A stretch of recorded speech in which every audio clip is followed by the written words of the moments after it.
What made you cut all contact with a close family member? For as long as I can remember, I was not allowed to go into the basement of our house. My mom and my dad even set up cameras right by the basement door to ensure my twin sister Isabella and I stayed out. The only time I'd ever seen anyone enter that basement was when my older cousin Laura was sent down there, back when she was 17 and I was 7. She was there for 2 days before they let her out, and as I watched her stumble out, she looked whiter than a ghost. The entire time she was kept there, all I heard were the most gut-wrenching screams. It wasn't until 10 years later, when my parents went out for the weekend, that Isabella and I decided to sneak down there.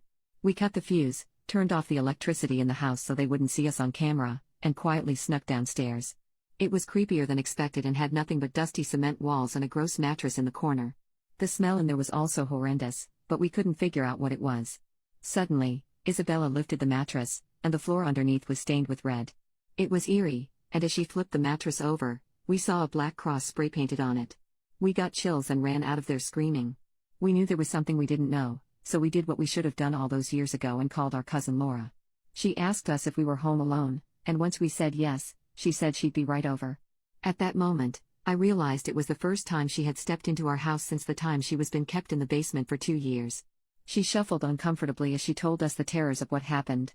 Our dad had gotten her pregnant, and she was forced to give birth in the basement so nobody would find out. Nearly the entire family knew about it, and nobody cared to do anything to help her. In fact, they all blamed her for getting pregnant and called her the S-word. She'd gone to the police, who didn't help her either, so she lived suppressing the memory and cut contact with everyone in the family except for us because we were still too young to understand. From that day, Isabella and I completely avoided our parents, and the moment we turned 18, we left that house without a goodbye. Story 22.